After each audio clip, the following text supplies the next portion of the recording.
हमारे जो यूथ जब जाते हैं तो इनको लगता है कि इसमें ये तो सेफ़ है बिल्कुल चीज़, ठीक है। लेकिन उसके अगर आप जो आपका मेकर होगा सामने, जब हुक्का वगैरह जहाँ पे इसके पार्लर्स भी रहते हैं, अगर उसके पास आप जाके आप देखोगे कि इसमें जो यूज़ हो रहा है, तो उस पे लिखा हुआ है क्लियर कट के इसमें टबैको है। तो इवन आपका फ्लेवर्ड हुक्का, चाहे उसमें फ्लेवर्स ऐड किए हुए हैं, लेकिन उसमें भी आपका टबैको, जो आपका शीशा हुक्का वगैरह, इन सब चीज़ों में आपका टबैको इसमें भी रहता है। तो ये एक तो पहली चीज़ ये है कि जो लोगों को लगता है कि कोई फ़िल्ट्रेशन हो जाती है, ठीक है, कि पानी में से गुजर के जा रहा है, तो वो स्मोक हार्मफुल नहीं रहता, ऐसा कुछ नहीं है। हुक्का is as harmful as cigarette. ये जो यूथ ने इसको एज ए अल्टरनेट बना लिया हुआ है ना, ये छोड़ दें। नई जनरेशन के नए शौक हैं ई सिगार्स, वेपिंग, हुक्कास, ये सारी चीज़ें एक्सपेरिमेंटल बेसिस पर हर कोई ट्राई कर रहा है और आजकल तो यूथ जम्मू कश्मीर में भी ज़्यादातर इन चीज़ों को ट्राई कर रहा है। लेकिन इसका क्या इम्पैक्ट आपके लंग्स के ऊपर हो रहा है, इसे समझने के लिए और जनरली भी कोविड के बाद चेस्ट डिजीज़ को लेकर अवेयरनेस लोगों में थोड़ी बढ़ गई है, उन सब पर बात करने के लिए मेरे साथ हैं जम्मू कश्मीर के एक टॉप पल्मोनोलॉजिस्ट डॉक्टर ज़ईम, जो कि इस समय गवर्नमेंट मेडिकल कॉलेज रजौरी में सर्व कर रहे हैं। तो डॉक्टर ज़ईम, पहले तो शुक्रिया कि आपने समय दिया। आई नो डॉक्टर्स का स्केड्यूल जो है वो बहुत हेक्टिक रहता है एंड इवन दो कोविड के केसेस अब कम है, उसके बावजूद भी डॉक्टर्स बहुत टाइम जो है उनके लिए निकालना बहुत मुश्किल हो जाता है, तो thank you for that. Thank you, thank you. Doctor Zaeem, सबसे पहले यही, जैसे मैंने शुरुआत में कहा कि आज के टाइम में फ्लेवर्ड हुक्कास हो, नॉर्मल हुक्कास हो या फिर ई सिगार्स हो, ये सारी चीज़ें यूथ जो है वो उससे एक्सपेरिमेंट कर रहा है एंड उनकी समझ में ये आता है कि क्योंकि फ्लेवर्ड हुक्का है तो उसके स्मोक से हमें कोई ज़्यादा असर नहीं पड़ रहा, हमारी हेल्थ पर कोई ज़्यादा फ़र्क नहीं पड़ेगा, it is comparatively safer than cigarette smoking. तो उसके बारे में जानना चाहूँगी कि इज़ दैट ट्रू? मैं एक एक करके इनको, वेपिंग को मैं अलग लूँगा और हुक्का को मैं अलग लेता हूँ। जो आपके फ्लेवर्ड हुक्का वगैरह है ना, इसमें जब हमारे जो यूथ जब जाते हैं तो इनको लगता है कि इसमें ये तो सेफ़ है बिल्कुल चीज़, ठीक है। लेकिन उसके अगर आप जो आपका मेकर होगा सामने, जब हुक्का वगैरह जहाँ पे इसके पार्लर्स भी रहते हैं, अगर उसके पास आप जाके आप देखोगे कि इसमें जो यूज़ हो रहा है, तो उस पे लिखा हुआ है क्लियर कट के इसमें टबैको है। तो इवन आपका फ्लेवर्ड हुक्का, चाहे उसमें फ्लेवर्स ऐड किए हुए हैं, लेकिन उसमें भी आपका टबैको, जो आपका शीशा हुक्का वगैरह, इन सब चीज़ों में आपका टबैको इसमें भी रहता है।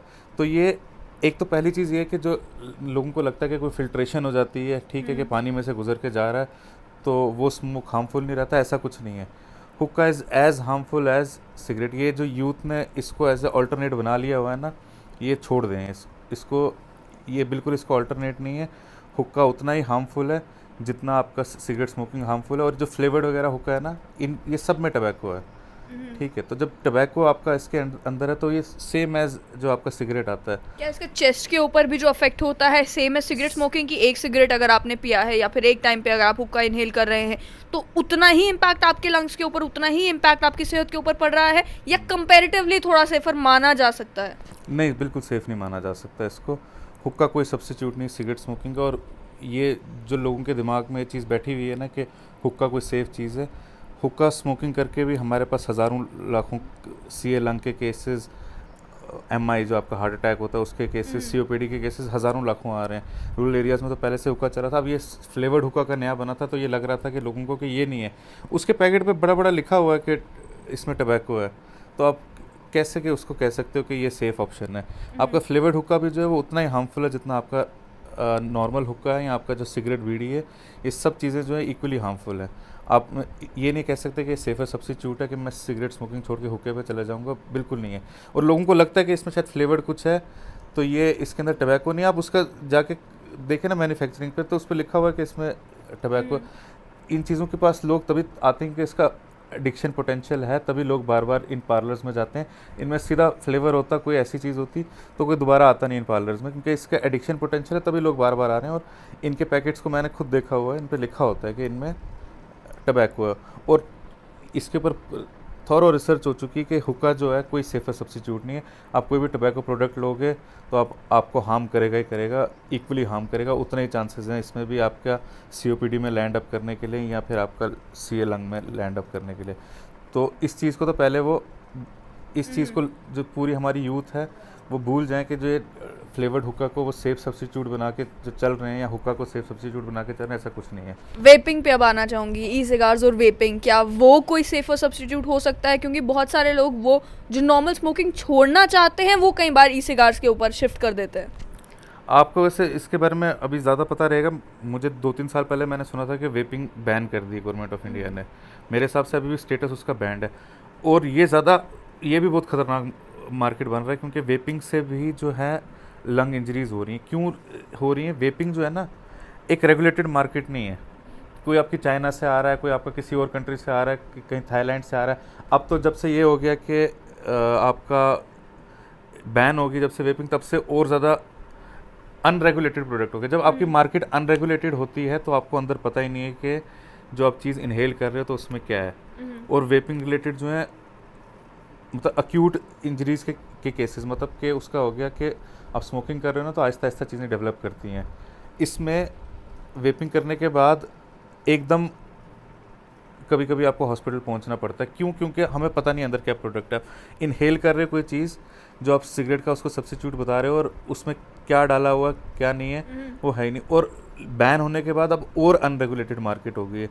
तो वेपिंग में तो मैं कह रहा हूँ कि लॉन्ग टर्म छोड़ो कि शॉर्ट टर्म में भी आपको हॉस्पिटल पहुँचने का खतरा है, क्योंकि आपको नहीं पता कि उसके अंदर क्या है। वो एक अनरेगुलेटेड मार्केट है। और जब थी भी मार्केट, गवर्नमेंट ने बैन क्यों किया था इसको? क्योंकि उस टाइम पे भी इन चीज़ों में कोई यूनिफॉर्मिटी नहीं थी। ठीक है, अगर आपने स्मोकिंग छोड़नी है, आप किसी पल्मोनोलॉजिस्ट के पास, किसी भी पल्मोनोलॉजिस्ट के पास चले जाएं, हमारे पास n नंबर ऑफ़ मोडेलिटीज़ हैं। या आप किसी साइकोलॉजिस्ट के पास चले जाएं तो उसके पास भी n नंबर ऑफ़ मोडेलिटीज़ हैं जो आपको एडिक्शन छुड़वाने के लिए। आप किसी साइकेट्री वाले के पास चले जाएं तो उसके पास भी बहुत सारी मोडेलिटीज़ हैं छुड़वाने के लिए। जैसे हमारा एक बुप्रोपियोन करके ड्रग आती है, वर्नैक्लिन करके ड्रग आती है, जिनको हम इन सब चीज़ों को हम यूज़ करते हैं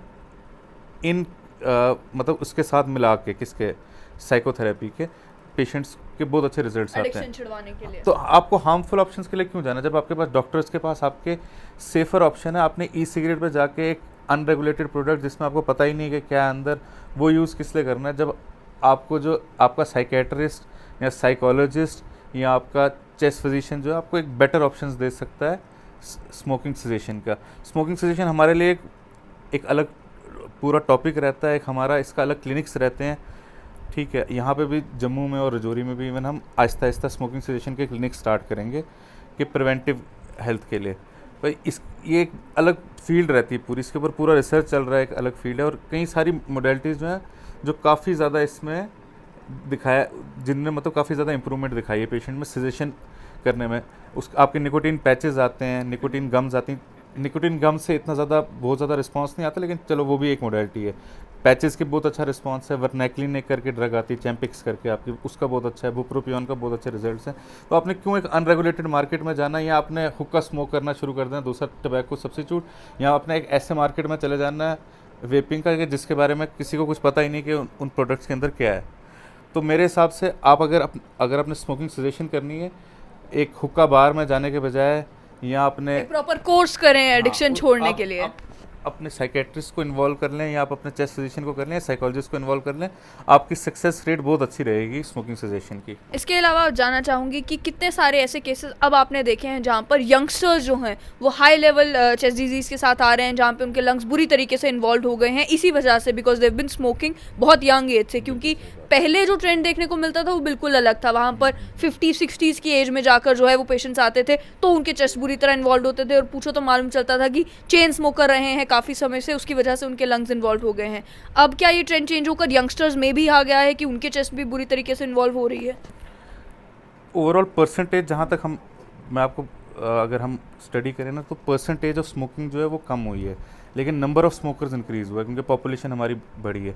साथ में क्या चीज़ हुई ना, आप इन्वेस्टिगेशंस जो है हमारी, जो इमेजिंग मोडेलिटीज़ हैं हमारी, इमेजिंग हो गया जैसे एक्सरे, सीटी वगैरह, ये सब चीज़ें, पीएफटी की मोडेलिटीज़ आ गई हमारी, पल्मोनरी फंक्शन टेस्ट की, ये सब चीज़ें इंप्रूव कर गई हैं।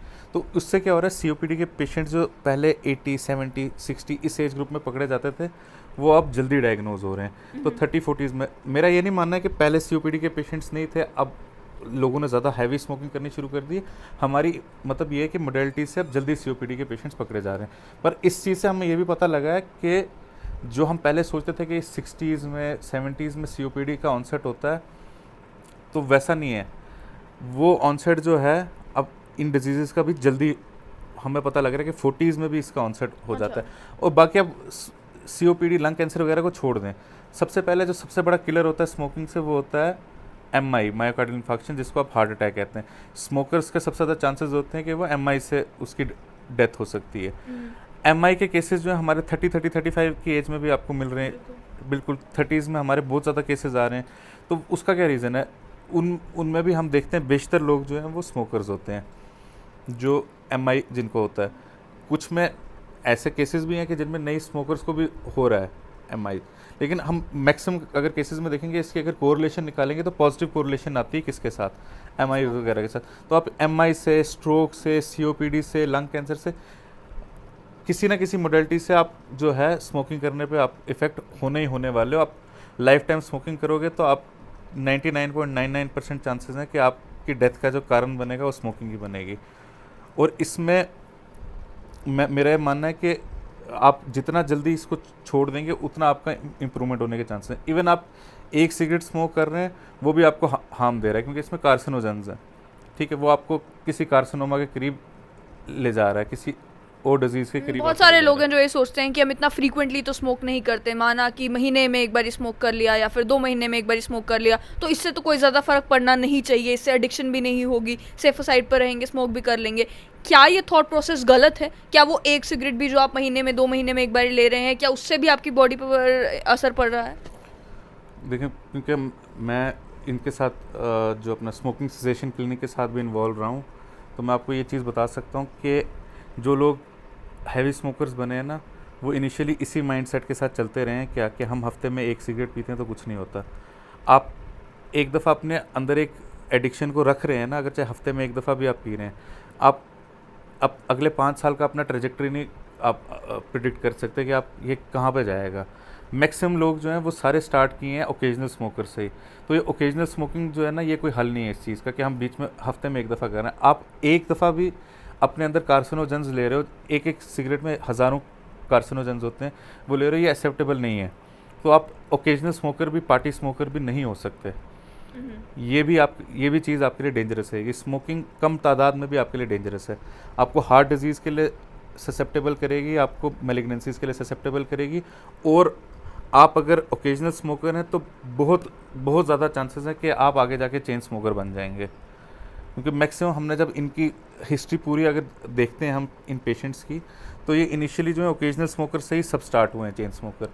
कोई भी जो है शुरू से चेन स्मोकर बहुत रेयरली होता है।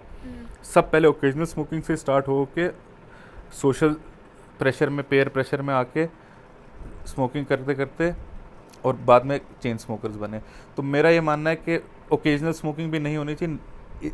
और इवन आप शॉर्टर ड्यूरेशन में भी अगर स्मोकिंग कर रहे हैं, हफ्ते में एक दफ़ा भी कर रहे हैं, तो आप कार्सिनोजेंस अपने अंदर ले रहे हैं, आप मैलिग्नेंसीज वगैरह के करीब जा रहे हैं। इवन हार्ट डिजीज़ के लिए आप ज़्यादा ससेप्टेबल हो रहे हैं। बाकी अगर चेस्ट डिजीज़ की बात किया जाए तो खास तौर पर जो पेरेंट्स हैं वो इस बारे में वरीड होते हैं कि जो बच्चे हैं उनके, कई सारे केसेस में ये देखने को मिलता है कि टीनेज से पहले कुछ बच्चे हैं उनकी चेस्ट एकदम से इन्वॉल्व हो जाती है, नियरली एस्थमेटिक स्टेज पर पहुंच जाते हैं, बहुत खांसी आती है, रात रात भर जागना पड़ता है। तो उन केसेस में भी कई सारे टाइम जो है वो डॉक्टर्स एडवाइस करते हैं कि जैसे जैसे एज प्रोग्रेस करेगी तो हो सकता है ये डिजीज़ बेटर हो जाए। उसके बारे में जानना चाहूँगी कि कैसे आइडेंटिफाई किया जाए कि किस टाइप का चेस्ट डिजीज़ जो है वो बच्चों में हो रहा है। देखें, सबसे पहले ना जो पेरेंट्स हैं ना, उनके दिमाग में से उनको ये चीज़ निकाल देनी चाहिए कि बच्चे ने कुछ खा लिया, मैंने आज AC थोड़ा सा तेज़ चला लिया तो इस बच्चे को दिक्कत हो गई है, तो ये नॉर्मल है, ठीक है। आपके बच्चे को सांस वगैरह में दिक्कत हो रही है ना, तो आपके एस्थमेटिक होने के, ब्रोंकाइटिस होने के चांसेस बहुत ज़्यादा हैं। अगर उसके छाती में से आवाज़ें, सीटी जैसी आवाज़ें आ रही हैं, सांस में दिक्कत हो रही है, खांसी हमेशा मौसम चेंज होने पे हो जाती है, सांस में दिक्कत हो जाती है, तो ये इस पे नहीं लगाएं कि बच्चे ने आइसक्रीम खा ली या AC चला लिया। आपको डॉक्टर्स के पास अपने जाना है, पीडियाट्रिशियन के पास जाएँ या पल्मोनोलॉजिस्ट के पास जाएं या जनरल फिजिशियन के पास जाएं, किसी के पास भी जाएं। खुद से वो अपने दिमाग से अपने चीज़ों को नहीं बताना है कि भाई हम मौसम में ये क्या हो गया कि अभी AC थोड़ा सा ज़्यादा चला लिया, ये कर लिया, कुछ खा लिया, ठंडा पी लिया, इसकी वजह से हो गया। ये फूड वगैरह जो है ना, इनकी बहुत ज़्यादा एस्थमेटिक से ज़्यादा कोरिलेशन नहीं है, ठीक है। और आपका अगर इसका सिम्टम्स आ रहे हैं ना, तो आपको डॉक्टर के पास जाना ही जाना है। आपने ये नहीं सोचना कि इसने आज ये किया, नेक्स्ट टाइम ये नहीं करेगा तो इससे होगा। उसको अगर एक बच्चे को एस्थमेटिक सिम्टम आज हुए हैं, उसको 2 महीने बाद मौसम चेंज होने पे या किसी एलर्जन के एक्सपोजर पे आने पे फिर हो सकते हैं। आप वो चीज़ें इस चीज़ से अवॉइड नहीं कर सकते कि बच्चा ठंडा पानी नहीं पिएगा तो उसको नहीं होगा। तो आपको इन चीज़ों को सीरियसली लेके सारा बच्चों पे ब्लेम डालने के बजाय आपको डॉक्टर्स को अपने मिलना होगा और उसको, अगर जो भी बच्चा है, किसी को ब्रेथलेसनेस होती है, उसके छाती में से साउंड्स आपको सुनाई देते हैं, वीजिंग जिसको कहते हैं, या उसकी हर मौसम चेंज होने पे खांसी होने लगती है या ऐसा होने लगता है, तो डॉक्टर को दिखाने में कोई हर्ज नहीं है। आपके नियरेस्ट जो डॉक्टर है आप उसको दिखाएं, चाहे वो आपका फैमिली फिजिशियन है, जनरल फिजिशियन है, चाहे चेस्ट फिजिशियन है, चाहे पीडियाट्रिशियन है, पर आपको दिखा के रूल आउट ज़रूर करना है कि ये एस्थमेटिक तो बच्चा एस्थमेटिक तो नहीं। आगे उसके टेस्ट हो सकते हैं, PFT वगैरह करके भी हम देख सकते हैं कि बच्चा एस्थमेटिक तो नहीं है, क्योंकि उसमें क्या होगा कि हम जितनी जल्दी इस चीज़ को पकड़ेंगे ना, जितना अर्ली ऑनसेट पकड़ेंगे उतना जल्दी कंट्रोल करेंगे और आगे डिबिलिटेटिंग डिजीज़ होने के चांसेस कम हो जाएंगे। वरना क्या होता है कि अगर आप जितना इसको लेट पकड़ते हो चीज़ को, जितनी लेट इसकी ट्रीटमेंट स्टार्ट करते हो, उतनी ज़्यादा आगे डिबिलिटेटिंग डिजीज़ हो जाती है। मोस्ट केसेस में क्या ये एस्थमेटिक जो या ब्रोंकाइटिस के जो पेशेंट्स होते हैं, क्या ये लाइफ लॉन्ग डिजीज उनके साथ रहता है, या फिर ये इस तरीके का डिजीज है कि अगर आप एक कोर्स अपना पूरा करते हैं दवाइयों का या ट्रीटमेंट का, तो उसके बाद you can be live a normal life? Depend, normal life तो सारे जी सकते हैं, पर मैं जो सिवियरिटी की बात है डिपेंड करता हूँ। किसी में ज़्यादा फ्रीक्वेंट एक्सरसेबेशन होती हैं। एक्सरसेबेशन हो गया मतलब डिजीज़ का वर्सनिंग होना। एक आप नॉर्मल लेवल पे जी रहे हैं, वर्सनिंग हो जाए। किसी में ज़्यादा एक्सरसेबेशन होती हैं, किसी में कम होती हैं, लेकिन नॉर्मल लाइफ सारे जी सकते हैं। उसमें सबसे पहले ना दिमाग में कोई चीज़ डालनी। सिप्ला वालों ने कैंपेन भी शुरू किया था इन्हेलर्स के ऊपर, जैसे बाकी भी कंपनीज़ ने इन्हेलर्स पे कैंपेन के, ये लोगों को समझाने के लिए कि इन्हेलर जो है one of the safest drug है। प्रेगनेंसी में पीडियाट्रिक पेशेंट्स को हम सेफली दे सकते हैं विदाउट बहुत ज़्यादा, सेफ्टी बहुत ज़्यादा है उनकी। अब ओरल ड्रग्स खाते हैं ना, तो उनकी साइड इफ़ेक्ट ज़्यादा होंगे, वो आपके ब्लड स्ट्रीम में जाते हैं, उसके बाद फिर आपका जो एरिया जहाँ पे उसको एक्ट करना है वहाँ जाते हैं। ये ड्रग्स जो आपके इन्हेलर हैं वो ब्लड स्ट्रीम में आपके नहीं जा रहे, आपके डायरेक्ट आपके एयरवेज में जा रहे हैं जहाँ इनको काम करना है, तो इनके साइड इफ़ेक्ट्स कम होते हैं। पहले तो लोगों के दिमाग से निकाल देना कि इसकी लत लग जाती है, ऐसा लत कुछ नहीं लगता। आपका बच्चा जो है वो एक एस्थमेटिक अटैक में, आप उसको इन्हेलर नहीं दोगे तो वो आप उसके साथ गलत कर, नाइंसाफ़ी कर रहे हो, क्योंकि वो बच्चा जो है वो बीमार होगा, उसकी ऑक्सीजनेशन नीचे होगी, वो फ्यूचर में आप उसको ट्रीटमेंट नहीं दे रहे हो तो उसके एयरवेज में परमानेंट रिमॉडलिंग होगी, वो एक सिवियरिटी डिजीज़ की उसकी बढ़ती जाएगी। तो ये सोचना कि इन्हेलर लत लगा रहा है, ऐसा नहीं। इन्हेलर जो है बिल्कुल सेफ़ है और इन्हेलर रिक्वायरमेंट के हिसाब से दिया जाता है। वो कोई डिज़ीज़ की सिवियरिटी नहीं बढ़ाता, वो डिज़ीज़ की सिवियरिटी कम करता है। तो अगर आप कंट्रोल रखेंगे, एस्थमा, बहुत बड़े एथलीट्स जो हैं वो एस्थमेटिक हैं, जो एस्थमेटिक ड्रग्स पर लेके स्पोर्ट्स खेल रहे हैं बगैर किसी प्रॉब्लम के, क्योंकि वो इस चीज़ को समझते हैं कि इन्हेलर जो है ये हमारे लिए सेफ़ है, ये हमारे लिए लाइफ सेविंग है, ये हमारी क्वालिटी ऑफ लाइफ को इम्प्रूव करता है। अगर हम ये सोचें कि नहीं ये लत पैदा करता है, ये कोई ख़तरनाक चीज़ है, तो काम नहीं होगा। जितनी हमारे पास ड्रग्स मौजूद है ना, one of the most safe drug जो है with least side effect is our inhalers. तो ये चीज़ दिमाग में डालनी पड़ेगी। पेरेंट्स को अपने सुपरस्टिशंस को छोड़ना पड़ेगा कि बहुत पेरेंट्स ये सोचते हैं कि भाई बच्चा स्टीम ले लेगा तो उससे ठीक हो जाएगा, ये कर लेगा, घर के बहुत सारे नुस्खे हैं, विक्स लगा लेते हैं उससे ठीक हो जाएगा। तो ये सारी चीज़ें जो है वो इमीडिएट ट्राई की जाती हैं ताकि टेम्परेरी रिलीफ मिल सके। तो कैसे कन्विंस किया जाए उन पेरेंट्स को कि भी सिर्फ इतना टेम्परेरी रिलीफ ही ज़रूरी नहीं है, बहुत ज़रूरी है कि आप प्रॉपर कोर्स ऑफ एक्शन लें? बिल्कुल, उनको कन्विंस करना बड़ा ज़रूरी है। और उनको हम, अगर डॉक्टर जो होता है, जब पेशेंट जब आता है ना, उस वक्त 2 बात कर ले समझाने के लिए, उस वक्त सबसे ज़्यादा रिसेप्टिव होता है। पेरेंट भी सबसे ज़्यादा रिसेप्टिव होता है जब वो डॉक्टर के पास आते हैं। अगर उस वक्त डॉक्टर जो है वो 2 मिनट काउंसलिंग को दे दें, अब हमारा भी क्या रहता है, बिजी शेड्यूल्स रहते हैं, हम काउंसलिंग को उतना टाइम नहीं दे पाते हैं। पर उस टाइम पे अगर आप स्मोकिंग सेजेशन के लिए भी बोलो पेशेंट को, तो वो स्मोकिंग सेजेशन के लिए भी ज़्यादा, जब डॉक्टर के पास आया होता है उस वक्त डरा होता है। अगर आप उसको बोलोगे कि स्मोकिंग सेजेशन करने के लिए, वो भी करेगा। आप उसको इन्हेलर्स वगैरह लेने के लिए बोलोगे, अपना मैनेज करने के लिए, वो सब करेगा।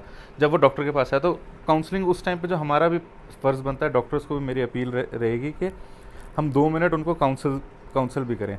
और सुपरस्टिशंस वगैरह जो हैं कि किसी खास खाने से वो बोल देते हैं जब ये आइसक्रीम खाई तो बस एस्थमेटिक अटैक हो जाएगा, वैसा नहीं है। इतना सिंपल नहीं है एस्थमा का पैथोफिजियोलॉजी कि आपने आइसक्रीम खाई तो आपको एस्थमा का अटैक हो गया। इस तरह के माइंडसेट को छोड़ के ये समझना चाहिए कि इसमें बच्चे की हमेशा गलती नहीं है। आपको एस्थमेटिक अटैक हो रहा है, आप हमेशा प्रिवेंटेबल नहीं होता है ये। हाँ, कुछ एलर्जन आपको पता है कि आपकी एलर्जी टेस्टिंग हुई कि नोन है कि इनसे बचना है तो ठीक है, उनसे आप बच सकते हो, लेकिन आप सारे एलर्जेंस को नहीं आइडेंटिफाई कर सकते। आपको कहीं ना कहीं क्यूरेटिव ट्रीटमेंट लेनी है। एस्थमा में प्रिवेंटिव ट्रीटमेंट ही सब कुछ नहीं है, और इसमें आप प्रिवेंटिव ट्रीटमेंट पूरी तरह से आइडेंटिफाई नहीं कर सकते, सारे एलर्जेंस को नहीं आइडेंटिफाई कर सकते। तो आपको कहीं ना कहीं दिमाग में रखना है कि इसमें क्यूरेटिव ट्रीटमेंट की भी ज़रूरत पड़ेगी अगर कहीं सिवियरिटी एक लेवल से ज़्यादा हो जाती है डिजीज़ की। टीबी के बारे में भी जानना चाहूँगी कि आजकल तो सुनने को कम मिलता है, लेकिन पहले बहुत प्रचार प्रसार होता था कि अर्ली ऑन जो है वो टीबी आइडेंटिफाई किया जाएगा अगर किसी को ट्यूबरकुलोसिस है। तो आज के टाइम में भी लेकिन कई बार ऐसे पेशेंट्स आते हैं जिन्हें टीबी होता है, लेकिन काफ़ी स्टेज के बाद जब वो हॉस्पिटल पहुंचते हैं तो आइडेंटिफाई होता है कि उन्हें टीबी है, और फिर फैमिली को भी नहीं पता होता कि किस तरीके से डील करना है, कि कम्युनिकेबल डिजीज़ है, खुद को किस तरीके से प्रोटेक्ट करना है और पेशेंट का किस तरीके से ख्याल रखना है। तो टीबी के पेशेंट्स के बारे में जानना चाहूँगी कि क्या एडवाइस देना चाहेंगे। टीबी की हमने काफ़ी ज़्यादा इम्प्रूवमेंट अगर आप देखेंगे ना, आप छोटे छोटे गाँव में भी आपके मॉलिकुलर जेनेटिक टेस्टिंग हो रही है। जो सबसे फास्ट होता है जो जीन एक्सपर्ट और सीवी नाट करके आपके टेस्ट आते हैं, जिनमें आपको 2 घंटे में रिजल्ट मिलता है, और जिसमें आपकी ड्रग की सेंसिटिविटी भी पता लग जाती है कि रेजिस्टेंट स्ट्रेन तो नहीं टीबी का। ये अब हर डिस्ट्रिक्ट में होने लगा है, छोटे छोटे गाँव में ये फैसिलिटी पहुँच गई हुई है। तो अब ये चीज़ जो है, इससे हमारा डायग्नोसिस जो है वो इम्प्रूव हुआ है।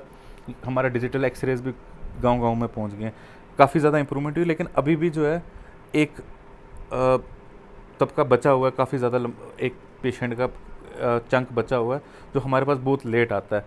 तो इसमें भी जो है ना, आपको 2 हफ्ते अगर आपकी खांसी रह रही है, फीवर रह रहा है, इवनिंग राइज हो रही है, ख़ास तौर पे ठंड लग के वेट लॉस हो रहा है, तो आपने खुद ये चीज़ जागरूक रहना है कि आपने टेस्ट कराना है। जितना आप लेट जाओगे ना, ये डिज़ीज़ भी जो है आपके लंग में आहिस्ता आहिस्ता डैमेज करती है, टीबी की डिज़ीज़ भी।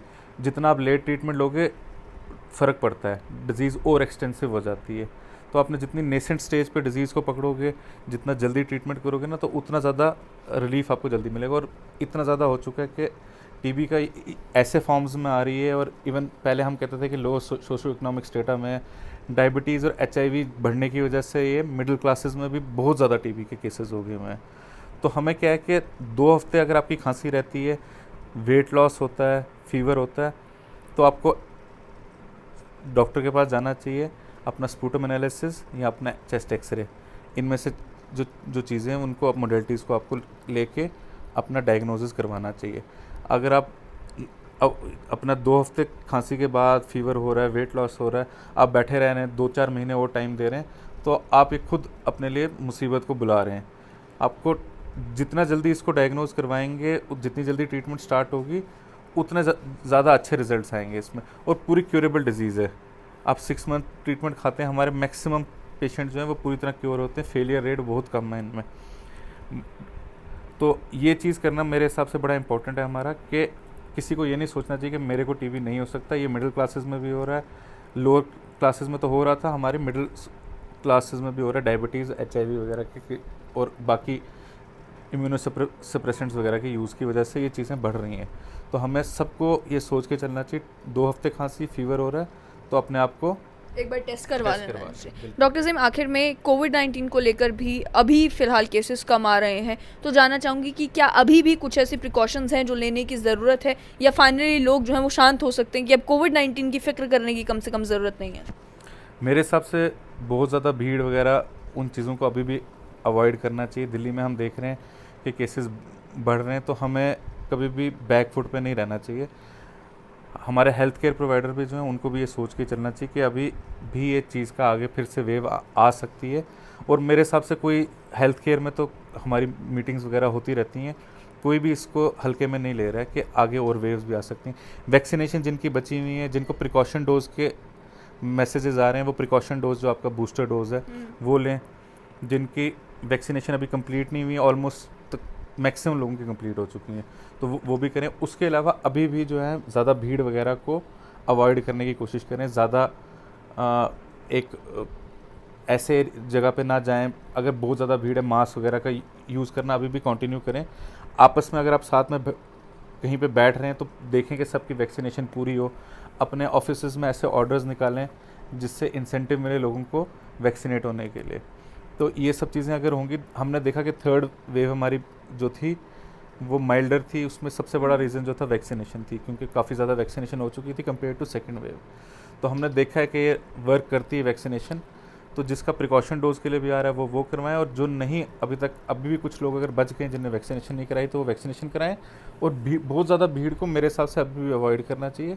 और बहुत ज़्यादा अभी भी कहीं कोई फंक्शंस वगैरह करें तो उसमें एक नंबर की केपिंग होनी चाहिए अभी भी, मेरा मानना है कि। और अगर आप बाहर वगैरह से आ रहे हैं कहीं ट्रैवल करके तो थोड़ी देर अपने आप को आइसोलेट करने का भी अभी सिस्टम चलना चाहिए। तो मेरे हिसाब से उससे जो कंडीशन है वो और इम्प्रूव होगी और हम जो है नेक्स्ट वेव से कहीं बचे रहेंगे। और साथ में हमने प्रिपेयर्ड रहना नेक्स्ट वेव के लिए। वो हम गवर्नमेंटल लेवल पे रह रहे हैं, हॉस्पिटल्स के लेवल पे रह रहे हैं, हमें लोगों को भी प्रिपेयर्ड रहना है कि ये चीज़ फिर से आ सकती है।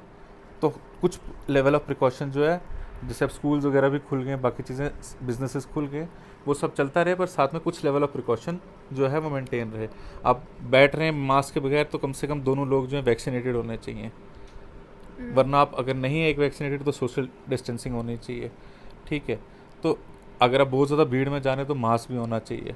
तो ये सब चीज़ें जो मेरे हिसाब से अभी भी कुछ लेवल पे रहनी चाहिए, क्योंकि हम कंप्लेसेंट नहीं हो सकते। तीनों वेव्स जो हैं वो आउट ऑफ द ब्लूज ही आई हैं।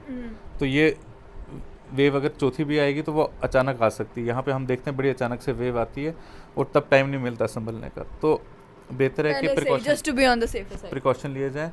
हॉस्पिटल्स ले रहे हैं, गवर्नमेंट ले रही है, लोगों को भी लेना चाहिए। बहुत बहुत शुक्रिया। तो आपने साफ तौर पर सुना कि डॉक्टर ज़ईम ने बताया कि किस तरीके से आज के टाइम में जो यूथ ये सोच कर बैठा है कि अगर हम फ्लेवर्ड हुक्का का इस्तेमाल कर रहे हैं तो स्मोकिंग से ये बेहतर है, तो उन्हें भी अवेयर होना चाहिए कि हार्ट अटैक जो स्मोकर्स में बहुत फ्रीक्वेंटली होता है वो उन लोगों में भी हो सकता है जो सिगरेट स्मोक नहीं कर रहे लेकिन हुक्के का इस्तेमाल कर रहे हैं। और उसके अलावा भी वेपिंग भी जो है वो उतनी ही डेंजरस है या उससे भी ज़्यादा डेंजरस है। बहुत ज़्यादा ख्याल रखने की ज़रूरत है कि अगर आप रिक्रिएशनल एक्टिविटीज़ कर रहे हैं तो वो रिक्रिएशनल एक्टिविटीज़ करें जो कंपैरेटिवली सेफ़र हैं और आपकी सेहत को नुकसान नहीं पहुँचाती।